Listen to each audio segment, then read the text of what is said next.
Recevez mes chaleureuses salutations en ce mois béni d'amour. Je vous souhaite de bonnes surprises, surtout que demain, c'est le 14 février. Plein de choses aux amoureux. Mais nous sommes des amoureux de la terre. Et je vous reçois sur votre rubrique Message de l'agriculteur. Nous sommes à Willy, dans la commune de Zogodomé. Chers abonnés, comment préparer sa campagne de production agricole? Nous allons nous entretenir avec M. Clément Souadé, technicien agricole et gestionnaire de la ferme.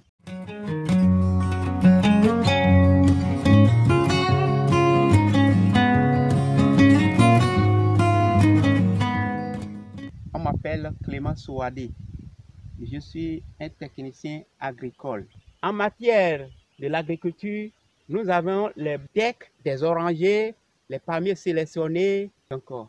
En matière de l'élevage, on a des bovins, les bœufs. On a des ovins, les moutons. On a des caprins, les chèvres. On a les volailles, et les pintades, les poulets bicyclettes. En matière de l'élevage des abeilles, on a une trentaine de ruches qui sont en production.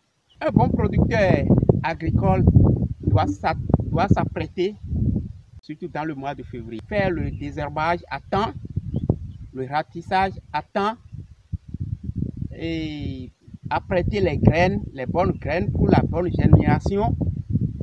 Et s'il y a la pluie, on s'engage. Le fauchage, c'est de couper les mauvaises herbes, mettre la terre nue pour que ceux qui viennent nous aider puissent bien labourer la terre. Enlever les mauvaises herbes, les mettre en tas. S'il s'agit de les brûler, on brûle. Mais normalement, on ne devrait pas brûler les herbes fauchées. On devrait les mettre à l'écart, hors de la zone là où on veut labourer. Brûler les herbes, c'est de perdre la fertilité. On est en train de tuer la terre. C'est-à-dire les éléments qui vont donner à manger à nos semences, on est en train de les éliminer. Un bon paysan, normalement, ne doit pas brûler. Il doit mettre les herbes en tas dans son champ. Et puis après, ils peuvent les déplacer là. Il y aura beaucoup de fertilité. Ce qu'il va semer là, ça va donner plus de productivité. Après avoir coupé les herbes, les mettre en tas, c'est-à-dire faire le ratissage. Après le ratissage, on attend la pluie.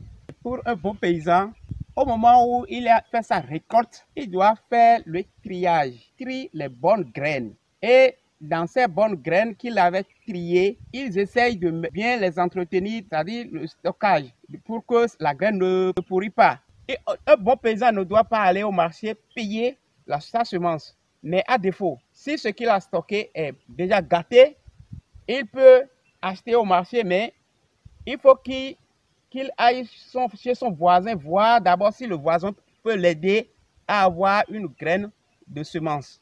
Sinon, le fait d'aller au marché, payer les graines du marché, parfois les graines du marché sont pourries.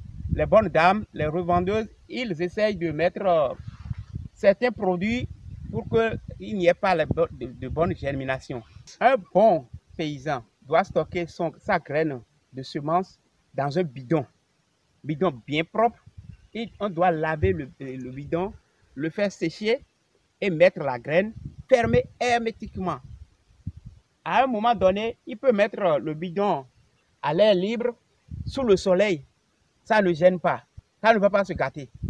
Dès que la pluie commence, il faut vérifier si nous sommes dans le mois de mars. Normalement, un bon paysan ne va pas commencer par faire la semence dès le mois de février.